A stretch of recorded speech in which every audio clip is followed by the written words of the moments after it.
നമസ്കാരം, ഞാൻ ഉന്മേഷ് ശിവരാമൻ. ഗൾഫ് ഫോക്കസിലേക്ക് വിശദമായി. കർണാടകയിലെ ജാതി സെൻസസ് വിവരങ്ങൾ പുറത്ത്. സംസ്ഥാനത്തെ 94% പേരും SC/ST OBC വിഭാഗങ്ങളിൽപ്പെട്ടവരാണ്. 1.5 കോടിയിലധികം പേർ SC/ST വിഭാഗത്തിൽപ്പെട്ടവർ. 75 ലക്ഷം മുസ്ലിങ്ങൾ OBC വിഭാഗത്തിൽ.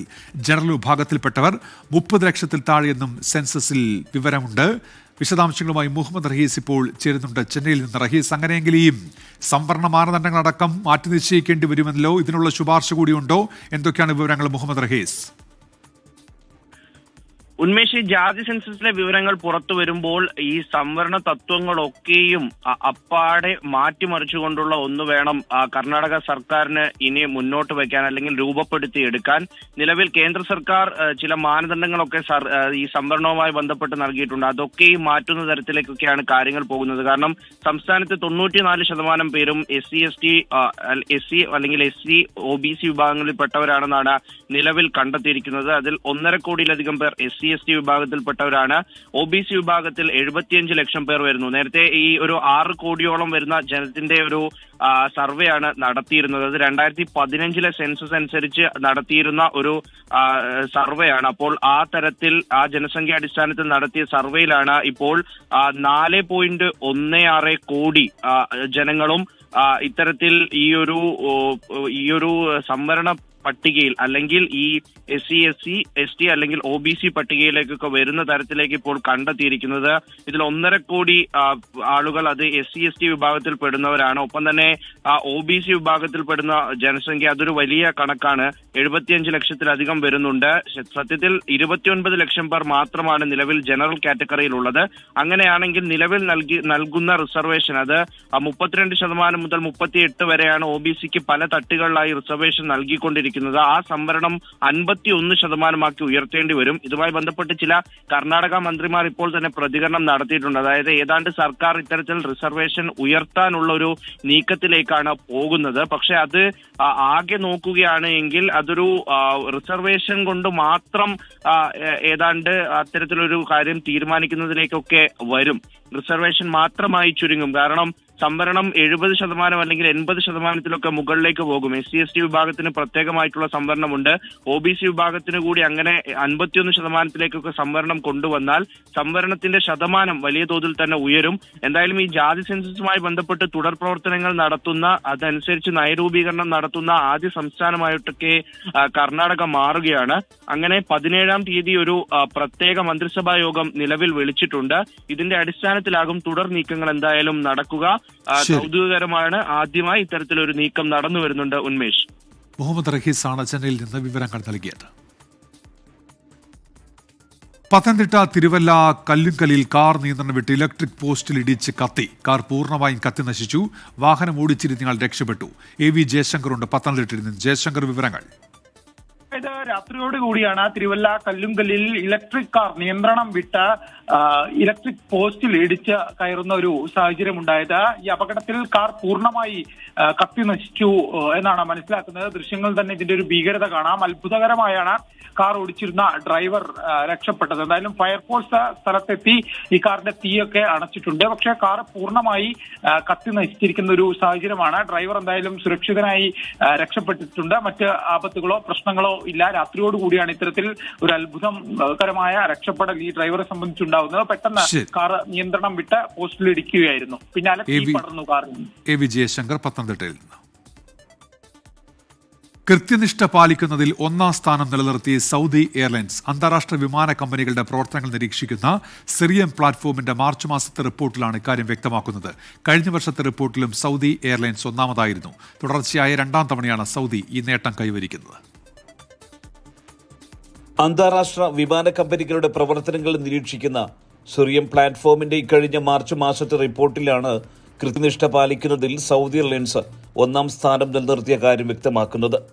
സൗദി നടത്തിയ 16,000-ലധികം വിമാന സർവീസുകളുടെ ഓൺ ടൈം അറൈവൽ നിരക്കിൽ 91.07% പുറപ്പെടൽ നിരക്കിൽ 94% കൃത്യത പാലിച്ചാണ് 1ാം റാങ്ക് നിലനിർത്തിയത്.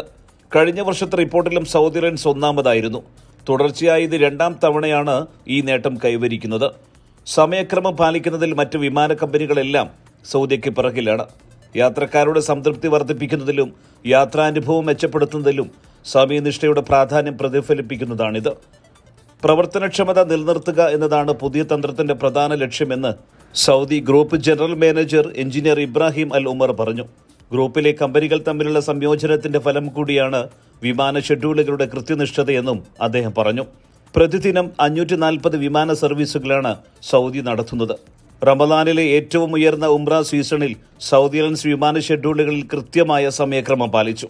ഉയർന്ന ഫ്ലൈറ്റ് ഓപ്പറേഷനുകളും കാലാവസ്ഥയും പോലുള്ള സാധാരണ വ്യോമയാന വെല്ലുവിളികളെ അതിജീവിച്ചാണ് ഈ നേട്ടം.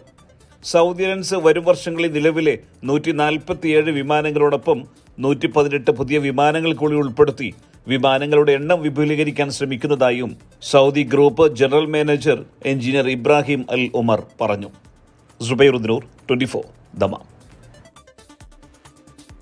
പ്രവാസികളെ അവരുടെ മാതൃരാജ്യവുമായി കൂട്ടിയിണക്കാനും സാംസ്കാരിക വൈവിധ്യം പ്രോത്സാഹിപ്പിക്കാനും സൗദിയിലെ ജനറൽ എന്റർടൈൻമെന്റ് അതോറിറ്റി വിവിധ വകുപ്പുകളുടെ സഹകരണത്തോടെ സംഘടിപ്പിക്കുന്ന ആഘോഷമേളയ്ക്ക് അൽക്കോബാറിൽ തുടക്കമായി. പാസ്പോർട്ട് ടു ദ വേൾഡ് എന്ന പേരിലാണ് പരിപാടി. ഇന്ത്യ ഉൾപ്പെടെ 4 രാജ്യങ്ങൾക്കാണ് കലാ സാംസ്കാരിക പ്രകടനങ്ങളുമായി ആഘോഷിക്കാനുള്ള അവസരം ഒരുക്കിയിരിക്കുന്നത്. പ്രവാസികൾക്ക് വിസ്മയാനുഭവങ്ങൾ സമ്മാനിക്കുകയാണ് സൗദി അറേബ്യ. ഇന്ത്യ ഉൾപ്പെടെ 4 രാജ്യങ്ങൾക്ക് അവരുടെ കലാ സാംസ്കാരിക പ്രകടനങ്ങളുമായി ആഘോഷിക്കാൻ സർവ്വസൗകര്യങ്ങളും വേദിയും ഒരുക്കി നൽകുകയാണ് ആതിഥേയ രാജ്യമായ സൗദി.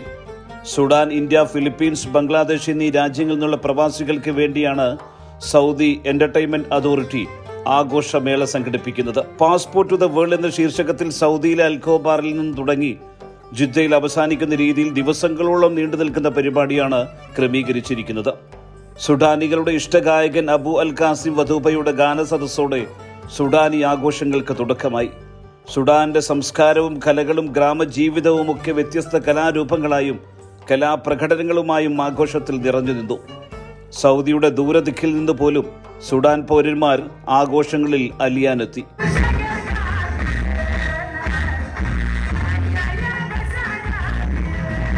ഏപ്രിൽ 16 മുതൽ 19 വരെയാണ് ഇന്ത്യൻ ആഘോഷങ്ങൾ അരങ്ങേറുക.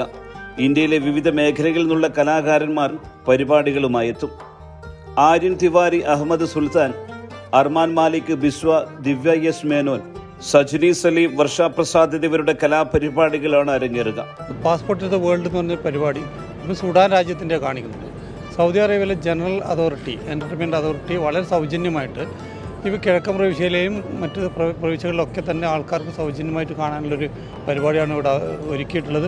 അതിന് സത്യത്തിൽ നമ്മൾ സൗദി ഗവൺമെൻറ്റിന് നന്ദി പറയണം. ഇപ്പോൾ സുഡാൻ എന്ന രാജ്യത്തിൻ്റെ പരിപാടിയാണ് നടക്കുന്നത്. 16-ാം തീയതി മുതൽ ഇന്ത്യയുടെ സാംസ്കാരിക പൈതൃകം വിളിച്ചു വന്ന പരിപാടി നടക്കാൻ പോകുന്നതാണ് അറിഞ്ഞത്. കേരളം മുതൽ കാശ്മീർ വരെയുള്ള ഒരുപാട് സംസ്ഥാനങ്ങളുടെ വൈവിധ്യമാർന്ന പരിപാടികൾ നമ്മൾ പ്രതീക്ഷിക്കുന്നുണ്ട്. ഇന്ത്യയുടെ പരിപാടി ഇവിടെ വലിയൊരു ഉത്സവമായിട്ടായിരിക്കും മാറുക. അപ്പോൾ അതിനുവേണ്ടി നമ്മളിവിടെ എല്ലാവരും കാത്തിരിക്കുകയാണ്. സൗദിയിൽ ജീവിക്കുന്ന വിവിധ സമൂഹങ്ങൾക്കായി സമർപ്പിക്കപ്പെടുന്ന ഏറ്റവും പ്രധാനപ്പെട്ട വിനോദ പരിപാടികളിൽ ഒന്നായിരിക്കും പാസ്പോർട്ട് ടു ദ വേൾഡ്. വിവിധ രാജ്യങ്ങളുടെ സംസ്കാരങ്ങളെയും ജീവിതങ്ങളെയും കലകളെയും അടുത്തറിയുകയും കാലങ്ങളായി സൗദിയിൽ ജീവിക്കുന്ന അതത് രാജ്യങ്ങളിലെ പൗരന്മാർക്ക് അത് അനുഭവിക്കുന്നതിനുള്ള അവസരം നൽകുകയുമാണ് Saudi general entertainment authority passport to the വേൾഡിലൂടെ ലക്ഷ്യം വയ്ക്കുന്നത്. ഇനിയുള്ള രാവുകൾ ഓരോ പ്രവാസികൾക്കും ആവേശങ്ങളുടേതും ഒപ്പം ആരവങ്ങളുടേതുമായിരിക്കും. Cameraman ജുനൈദിനോടൊപ്പം സുബൈറുദ്ദൂർ 24 Dammam. അൽബക്ര സ്റ്റേഷനിൽ നിന്ന് അൽവുഖൈറിലെ എസ്താൻ ഒയാസിസിലേക്ക് നാളെ മുതൽ പുതിയ മെട്രോ ലിങ്ക് ബസ് സർവീസ് ആരംഭിക്കുമെന്ന് ഖത്തർ റെയിൽ അറിയിച്ചു. അൽവുഖൈറിലെ എസ്താൻ ഒയാസിസിലെ താമസക്കാർക്ക് സൗകര്യപ്രദമാകുന്ന തരത്തിലാണ് പുതിയ സർവീസുകൾ. Al Meshaf health centre, Al Wukair secondary school, Loyola international school എന്നിവിടങ്ങളിൽ സ്റ്റോപ്പുകൾ ഉണ്ടാകും. പത്തനംതിട്ട തിരുവല്ല വള്ളംകുളം സ്വദേശിനിയും സൗദി ജുബൈൽ അൽമന ആശുപത്രിയിലെ സ്റ്റാഫ് നഴ്സുമായ ശ്രീലക്ഷ്മി നിര്യാതയായി. നെഞ്ചുവേദന അനുഭവപ്പെട്ടതിനെ തുടർന്ന് ആശുപത്രിയിൽ എത്തി ചികിത്സ തേടിയെങ്കിലും രക്ഷിക്കാനായില്ല. ജുബൈൽ നവോദയ കലാ സാംസ്കാരിക വേദി സാമൂഹ്യക്ഷേമ വിഭാഗം കൺവീനർ ശ്രീകുമാറിന്റെ ഭാര്യയാണ്. Jubail international Indian school 5ാം class വിദ്യാർത്ഥിനി ദേവികയാണ് മകൾ. ജുബൈൽ പൊതുസമൂഹത്തിൽ ഏറെ പരിചിതയും സേവന സന്നദ്ധിയുമായിരുന്ന ശ്രീലക്ഷ്മിയുടെ അപ്രതീക്ഷിത വിയോഗം മലയാളി സമൂഹത്തെ ദുഃഖത്തിലാഴ്ത്തി. മൃതദേഹം ജുബൈൽ അൽമന ആശുപത്രി മോർച്ചറിയിൽ സൂക്ഷിച്ചിരിക്കുകയാണ്. നിയമ നടപടിക്രമങ്ങൾ പുരോഗമിക്കുന്നു. കുവൈറ്റിൽ മലയാളി യുവാവിനെ മരിച്ച നിലയിൽ കണ്ടെത്തി. കാസർഗോഡ് നീലേശ്വരം പരപ്പ സ്വദേശി ആദർശ് രാജുവാണ് മരിച്ചത്. ജോലി ചെയ്യുന്ന വീട്ടിൽ തൂങ്ങി മരിച്ച നിലയിലായിരുന്നു മൃതദേഹം. സയ്യിദ് അബ്ദുള്ള സിറ്റി പ്രദേശത്തെ സ്വദേശിയുടെ വീട്ടിലാണ് തൂങ്ങി മരിച്ച നിലയിൽ കണ്ടെത്തിയത്. ജനുവരിയിലാണ് ആദർശ് ഡ്രൈവർ ജോലിക്കായി കുവൈറ്റിലെത്തിയത്. നടപടിക്രമങ്ങൾ പൂർത്തിയാക്കി മൃതദേഹം നാട്ടിലേക്ക് കൊണ്ടുപോകുമെന്ന് KEA കുവൈറ്റ് അറിയിച്ചു.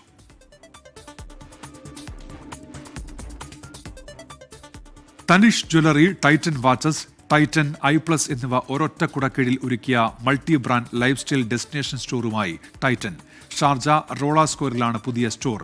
അൽദാന ടവറിൽ 2 നിലകളിലായി 5000 ചതുരശ്ര അടിയിലാണ് ഈ റീറ്റെയിൽ സ്റ്റോർ ഒരുക്കിയിരിക്കുന്നത്. തനിഷ്കിന്റെ മനോഹരമായ ആഭരണങ്ങളും പ്രീമിയം നിലവാരത്തിലുള്ള ടൈറ്റൻ വാച്ചുകളും ടൈറ്റൻ i+ന്റെ വിശ്വാസ്യത ഉറപ്പു നൽകുന്ന കണ്ണടകളും അനുബന്ധ ഉൽപ്പന്നങ്ങളും സ്റ്റോറിൽ ലഭ്യമാണ്. സ്റ്റോറിന്റെ ഉദ്ഘാടനത്തോടനുബന്ധിച്ച് എല്ലാ ഉൽപ്പന്നങ്ങൾക്കും ആകർഷകമായ ഓഫറുകൾ പ്രഖ്യാപിച്ചിട്ടുണ്ട്. ഗ്ലോബൽ റീറ്റെയിൽ രംഗത്തെ ഇത്തരത്തിലുള്ള ആദ്യ അനുഭവമാണ് പുതിയ സ്റ്റോർ എന്നും ടൈറ്റന്റെ മികവിനുള്ള തെളിവാണിത് എന്നും കമ്പനിയുടെ chief operating officer Kuruvila Markose പറഞ്ഞു.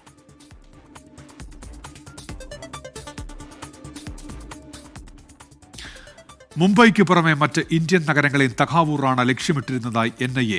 പ്രത്യേക അന്വേഷണ സംഘത്തിന്റെ ചോദ്യം ചെയ്യലിനോട് തഹാവൂർ റാണ സഹകരിക്കുന്നില്ല. റാണയുടെ ശബ്ദ സാമ്പിളുകൾ ദേശീയ അന്വേഷണ ഏജൻസി ശേഖരിക്കും.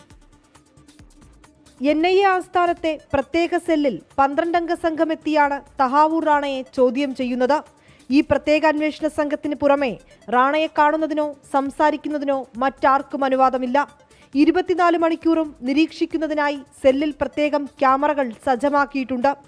ആദ്യഘട്ടത്തിൽ 3 മണിക്കൂറാണ് അന്വേഷണ സംഘം റാണയെ ചോദ്യം ചെയ്തത്. പ്രാഥമിക വിവരങ്ങളാണ് തേടിയത്. എന്നാൽ ചോദ്യങ്ങൾക്ക് കൃത്യമായ മറുപടി റാണ നൽകുന്നില്ല. മുംബൈക്ക് പുറമെ മറ്റ് ഇന്ത്യൻ നഗരങ്ങളെയും റാണ ലക്ഷ്യമിട്ടിരുന്നതായി NIAക്ക് വിവരം ലഭിച്ചു. ഇന്ത്യയിലെത്തിയ ഡേവിഡ് കോൾമാൻ ഹെഡ്ലിയെ റാണയുടെ നിർദ്ദേശമനുസരിച്ച് സഹായിച്ച വ്യക്തിയെക്കുറിച്ചും അന്വേഷിക്കുന്നുണ്ട്. മുംബൈ ഭീകരാക്രമണത്തിന് മുൻപ് ദുബായിലെ ഒരു വ്യക്തിയുമായി തഹാവൂർ റാണ കൂടിക്കാഴ്ച നടത്തിയിരുന്നു. ഇയാൾക്ക് ഭീകരാക്രമണത്തിൽ പങ്കുണ്ടോ എന്നും പരിശോധിക്കും. തഹാവൂർ റാണയുടെ ശബ്ദ സാമ്പിളുകളും NIA സംഘം ശേഖരിക്കും. അന്വേഷണ സംഘത്തിന്റെ പക്കലുള്ള തഹാവൂർ റാണയുടെ ശബ്ദ സന്ദേശങ്ങളും ഓഡിയോ ക്ലിപ്പുകളും ഉറപ്പാക്കുന്നതിന് വേണ്ടിയാണിത്. ഉപാധികളിൽ നിന്നുകൊണ്ട് തഹാവൂർ റാണയിൽ നിന്ന് പരമാവധി വിവരങ്ങൾ തേടുക എന്നതാണ് അന്വേഷണ സംഘം നേരിടുന്ന വെല്ലുവിളി. പുതിയ വിവരങ്ങളും തെളിവുകളും ലഭിക്കുന്നതിന്റെ പശ്ചാത്തലത്തിൽ അന്വേഷണം മറ്റു ദിശകളിലേക്ക് തിരിയും. വിനീത VG 24 ഡൽഹി. സിദ്ദിഖാപ്പന്റെ വീട്ടിൽ അർദ്ധരാത്രി പോലീസ് എത്തുമെന്ന് അറിയിച്ചതായി ഭാര്യ റൈഹാനയുടെ ഫേസ്ബുക്ക് പോസ്റ്റ്. എന്തിനാണ് പരിശോധന എന്നതിൽ വ്യക്തത വരുത്തിയിട്ടില്ല എന്നാണ് പറയുന്നത്. വൈകിട്ട് 2 പോലീസുകാർ എത്തിയാണ് 12 മണിക്ക് ശേഷം പരിശോധന വീട്ടിലുണ്ടാകും എന്നറിയിച്ചിരിക്കുന്നത് എന്നാണ് ഫേസ്ബുക്ക് പോസ്റ്റിൽ പറയുന്നത്. തിരുവനന്തപുരത്ത് കുട്ടികൾ കഞ്ചാവ് ഉപയോഗിക്കുന്നത് വീട്ടിൽ അറിയിച്ചതിന് +2 വിദ്യാർത്ഥിയെ കാറിൽ തട്ടിക്കൊണ്ടുപോകാൻ ശ്രമിച്ചതായി പരാതി. പൂവച്ചൽ ഉണ്ടപ്പാറ സ്വദേശിയാണ് തട്ടിക്കൊണ്ടുപോകാൻ ശ്രമമുണ്ടായത്. കുട്ടി നിലവിളിച്ചതോടെ വണ്ടിയിലെത്തിയവർ കടന്നു കളയുകയായിരുന്നു. സലീം മാലിക് തിരുവനന്തപുരത്ത് നിന്ന്. സലീം, ഇതെന്താണ് സംഭവിച്ചത്? ഉന്മേഷ്, ഗുരുതരമായ ഒരു പരാതി ഇതുമായി ബന്ധപ്പെട്ട് ഉയരുകയാണ്. അത് മാസങ്ങൾക്ക് മുൻപ് 6 മാസം മുൻപ് സ്കൂളിൽ ലഹരി ഉപയോഗിക്കുന്ന 10 കുട്ടികളുടെ പേര് ഫഹദ് അധ്യാപകർക്ക് പറഞ്ഞു കൊടുക്കുകയും അത് പിന്നീട് വീട്ടുകാരെ അറിയിക്കുകയും ചെയ്തിരുന്നു. അതിനുശേഷമാണ് പിന്നീട് ഇതിനെ തുടർന്ന് ഇന്ന് ഈ കുട്ടിയെ പൂവച്ചൽ ഉണ്ടപ്പാറ സ്വദേശിയായ ഫഹദിനെ തട്ടിക്കൊണ്ടുപോകാൻ ശ്രമിക്കുകയായിരുന്നു എന്നുള്ളതാണ് പരാതി. ഇന്ന് ഉച്ചയ്ക്കാണ് ഈ സംഭവം ഉണ്ടാകുന്നത്. അന്ന് ഈ 6 മാസം മുൻപ് ഫഹദിന് നേരെ ഭീഷണി ഉണ്ടായിരുന്നെങ്കിലും വീട്ടുകാർ മുൻകരുതൽ എടുത്തതിനാൽ മറ്റ് സംഭവങ്ങളൊന്നും ഉണ്ടായില്ല. അതിന് പിന്നാലെയാണ് ഇന്ന് പൂവച്ചൽ ആലമുക്ക് ജംഗ്ഷനിൽ വെച്ച് ഫഹദിനെ മർദ്ദിക്കാനും കാറിൽ കയറ്റിക്കൊണ്ടുപോകാനും ശ്രമം ഉണ്ടായത്. ഫഹദ് നിലവിളിച്ചതോടെ വണ്ടിയിലെത്തിയവർ രക്ഷപ്പെടുകയായിരുന്നു എന്നുള്ളതാണ് വീട്ടുകാർ പറയുന്നത്. ഈ വിഷയത്തിൽ കാട്ടാക്കട പോലീസ് അന്വേഷണം ആരംഭിച്ചിട്ടുണ്ട്. അന്ന് ലഹരി ഉപയോഗിച്ചതായി പറയപ്പെടുന്ന കുട്ടികളുടെ ബന്ധുക്കൾ ഉൾപ്പെടെയുള്ളവരാണ് ഇന്ന് കാറിൽ ഉണ്ടായിരുന്നത് എന്നാണ് പോലീസിന് ലഭിച്ച മൊഴി. ഈ വിഷയത്തിൽ വിശദമായ അന്വേഷണം നടത്തുകയാണ്. കാരണം കാറിൽ 6 പേർ ഉണ്ടായിരുന്നു എന്നുള്ളതാണ് വിവരം. നിലവിൽ ആരെയും അറസ്റ്റും ചെയ്തിട്ടില്ല. വലിയ പരിശോധനയ്ക്ക് ശേഷം അറസ്റ്റ് ഉൾപ്പെടെയുള്ള നടപടികളിലേക്ക് കടക്കാം എന്നുള്ളതാണ് പോലീസിന്റെ ആലോചന. ഉന്മേഷ്. സലിം മാലിക്കാണ് വിവരങ്ങൾ നൽകിയത്. SKN40 കേരള യാത്ര പര്യടനം തുടരുന്നു.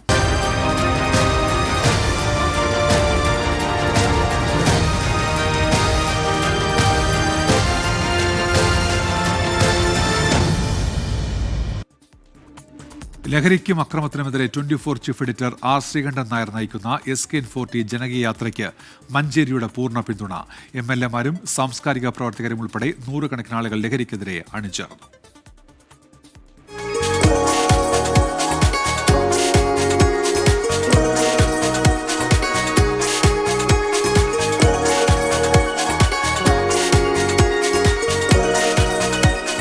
മഞ്ചേരി ഇന്ദിരാഗാന്ധി ബസ് സ്റ്റാൻഡിൽ നിന്നായിരുന്നു ഇന്നത്തെ യാത്രയുടെ തുടക്കം.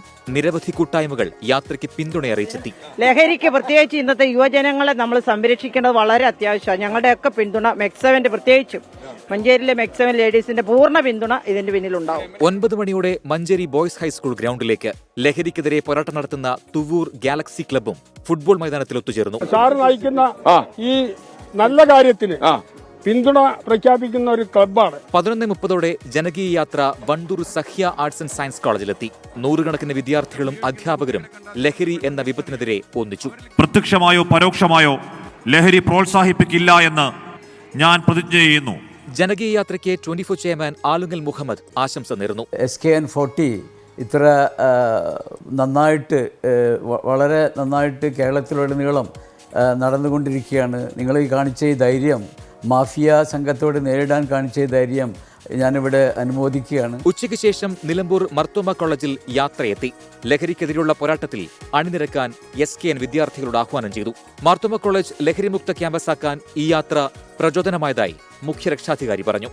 അഭിപ്രായങ്ങളും നിലപാടുകളും ശക്തമാകുന്നതുകൊണ്ട് ഓരോ ഹൃദയങ്ങളിലേക്കും ഓരോ കാര്യങ്ങളും സംവേദനം ചെയ്യുവാൻ താങ്കൾ എടുക്കുന്ന ശ്രമവും ദൈവം താങ്കൾക്ക് എന്ന കഴിവ്. അമ്മമാരുടെ കണ്ണീര് വീഴുകയാണ് ഈ മണ്ണിലിപ്പോ. എത്രയോ പ്രതീക്ഷയോടെ സ്വപ്നങ്ങൾ പങ്കുവച്ച് അമ്മമാർ സ്കൂളിലേക്ക് അയച്ച അതേ കുട്ടികൾ തന്നെ തൊട്ടുമുന്നിൽ നിൽക്കുന്നത് അമ്മയാണെന്ന് പോലും മനസ്സിലാക്കാതെ അമ്മയ്ക്ക് നേരെ കത്തിയെടുക്കുന്ന, അമ്മയെ കൊലപ്പെടുത്തുന്ന ഒരു ധ്വംസക സാഹചര്യം, വിധ്വംസകമായ ഒരു സാഹചര്യം നമ്മുടെ നാട്ടിലുണ്ടായിരിക്കുന്നു. കൊട്ടുക്കര PPM ഹയർ സെക്കൻഡറി സ്കൂളിലും SKN40 എത്തി. അവധി ദിവസമായിട്ടും ലഹരിക്കെതിരെയുള്ള പോരാട്ടത്തിന്റെ ഭാഗമാകാൻ 100 കണക്കിന് വിദ്യാർത്ഥികളെത്തി. പുത്തനങ്ങാടിയിൽ പോയി ശ്രദ്ധയാർന്നൊരു ചൂല് വാങ്ങുക എന്ന് ചമ്മനം ചാക്കോ അദ്ദേഹത്തിൻ്റെ ഒരു ആക്ഷേപഹാസ്യ കവിതയിൽ പറഞ്ഞിട്ടുണ്ട്. ശ്രദ്ധിച്ച് നിങ്ങളുടെ ചൂല് വാങ്ങിക്കുക, അടിച്ചു വൃത്തിയാക്കണം. ഈ നരാധമന്മാർ നമുക്കിടയിൽ മാന്യന്മാരായി അവരുടെ കുപ്പായമിട്ട് നടക്കാൻ നമ്മൾ അനുവദിക്കരുത്. മലപ്പുറത്തെ 3 ദിവസത്തെ പര്യടനം പൂർത്തിയാക്കി നാളെ യാത്ര വയനാട്ടിലേക്ക് കടക്കും. 24 മലപ്പുറം. മാധ്യമപ്രവർത്തകൻ സിദ്ദിഖ് കാപ്പന്റെ വീട്ടിൽ അർദ്ധരാത്രി പോലീസ് എത്തുമെന്ന് അറിയിച്ചതായി ഭാര്യ റൈഹാന. വൈകിട്ട് വീട്ടിലെത്തിയ 2 പോലീസുകാരാണ് രാത്രി 12 മണിക്ക് ശേഷം പരിശോധന ഉണ്ടാകുമെന്ന് അറിയിച്ചത് എന്ന് റൈഹാന ഫേസ്ബുക്ക് പോസ്റ്റിൽ പറയുന്നു. എന്തിനാണ് പരിശോധന എന്നതിൽ വ്യക്തമായ ഉത്തരം നൽകിയിട്ടില്ല. UP പോലീസ് എടുത്ത കേസിൽ സുപ്രീം കോടതിയാണ് സിദ്ദിഖ് കാപ്പന് ജാമ്യം നൽകിയത്. വിപിൻ സി വിജയനുണ്ട് വിവരങ്ങളുമായി. വിപിൻ, എന്താണ് സിദ്ദിഖ് കാപ്പന്റെ ഭാര്യ പറയുന്നത്? ഈ 12 മണിക്ക് ശേഷം ഒരു പരിശോധന ഉണ്ടാകും എന്നുള്ളതാണ് ഇപ്പോൾ റൈഹാന അറിയിക്കുന്നത്. ഇത് വൈകിട്ട് 6 മണിയോടുകൂടി 2 പോലീസുകാർ വേങ്ങരയിലുള്ള വീട്ടിൽ വന്നു. 12 മണി കഴിഞ്ഞ സിദ്ദിഖ് കാപ്പൻ ഉണ്ടാകുമോ എന്ന് ചോദിച്ചു. ഉണ്ടെങ്കിൽ പരിശോധനയ്ക്കായി മലപ്പുറത്ത് നിന്ന് 12 മണി കഴിഞ്ഞ പോലീസ് എത്തുമെന്നും വീട്ടിലേക്കുള്ള ഈ വഴിയും ഒപ്പം തന്നെ കാപ്പന്റെ സാന്നിധ്യവും ഉറപ്പുവരുത്താനാണ് ഇപ്പോൾ വന്നത് എന്നതുമാണ് റൈഹാനയോട് ഈ പോലീസുകാർ പറഞ്ഞത് എന്നുള്ളതുമാണ് ഈ ഫേസ്ബുക്ക് പോസ്റ്റിൽ ഇപ്പോൾ പറയുന്നത്. എന്താണ് അതുമായി ബന്ധപ്പെട്ട കാര്യം എന്ന ചോദ്യത്തിന് വ്യക്തമായിട്ടുള്ളൊരു ഉത്തരം ഇവരുടെ ഭാഗത്തുനിന്ന് ഉണ്ടായിട്ടില്ല. വക്കീൽ ഉൾപ്പെടെയുള്ളവർ ചോദിച്ചിട്ടും കൃത്യമായി അത് പറഞ്ഞിട്ടില്ല. ജാമ്യ വ്യവസ്ഥകളെല്ലാം പാലിച്ചാണ് കാപ്പൻ ഇപ്പോൾ പോകുന്നത്. വക്കീൽ ഇതൊക്കെ അവരോട് പറഞ്ഞു എന്നുണ്ടെങ്കിലും മറ്റ് മറുപടികളൊന്നും ലഭിച്ചിട്ടില്ല. സുപ്രീം കോടതിയും ഒപ്പം തന്നെ ലക്നൌ കോടതിയും ഈ കേസുകളിലൊക്കെ തന്നെ ജാമ്യം അനുവദിക്കുകയും പിന്നീട് സുപ്രീം കോടതി തന്നെ ജാമ്യ വ്യവസ്ഥകൾ ലഘൂകരിച്ച ചെയ്തിട്ടുള്ള കേസുകളാണ് കാപ്പന്റെ പേരിലുള്ളത്. ഒപ്പം വിളിച്ചാൽ തന്നെ പോലീസ് സ്റ്റേഷനിലൊക്കെ ഹാജരാവാവുന്ന ഒരു സ്ഥിതിയിൽ നിൽക്കുമ്പോൾ എന്തിനാണ് ഇങ്ങനെ വീട്ടിൽ പരിശോധിക്കുമെന്നുള്ള ഒരു അറിയിപ്പ് ലഭിച്ചത് എന്നുള്ള ഉത്തരം ലഭിക്കുന്നില്ല എന്നുള്ളതും ഈ ഫേസ്ബുക്ക് പോസ്റ്റിൽ റൈഹാന പറഞ്ഞു വെക്കുന്നുണ്ട്. വിപിൻ സി വിജയനാണ് വിവരങ്ങൾ നൽകിയത്. ഗൾഫ് ഫോക്കസിലേക്ക് തിരികെ. മോഹൻ ബഗാൻ ISL ചാമ്പ്യന്മാർ. ബംഗളൂരുവിനെ 1-2 ഗോളിന് തോൽപ്പിച്ചാണ് ബഗാന്റെ 2ാം ISL കിരീട നേട്ടം. IPL റൺമഴ കണ്ട മത്സരത്തിൽ ഹൈദരാബാദിന് തകർപ്പൻ ചെയ്യാൻ പഞ്ചാബ് കിങ്സിനെ 8 വിക്കറ്റിന് തകർത്തു. കോഴിക്കോട്ടെ പ്രമുഖ ഗൈനക്കോളജിസ്റ്റ് ഡോക്ടർ V കമലം അന്തരിച്ചു. 87 വയസ്സായിരുന്നു. വാർദ്ധക്യ സഹജമായ അസുഖങ്ങളെ തുടർന്നായിരുന്നു അന്ത്യം. കാരപ്പള്ളി ശങ്കരക്കുറുപ്പിന്റെയും വേങ്ങയിൽ കല്യാണക്കുട്ടിയമ്മയുടെയും മകളാണ്. 5 പതിറ്റാണ്ടായി കോഴിക്കോട്ടെ ആതുര ശുശ്രൂഷ രംഗത്ത് സജീവമായിരുന്നു ഡോക്ടർ V കമലം. സംസ്കാരം തിങ്കളാഴ്ച നടക്കും.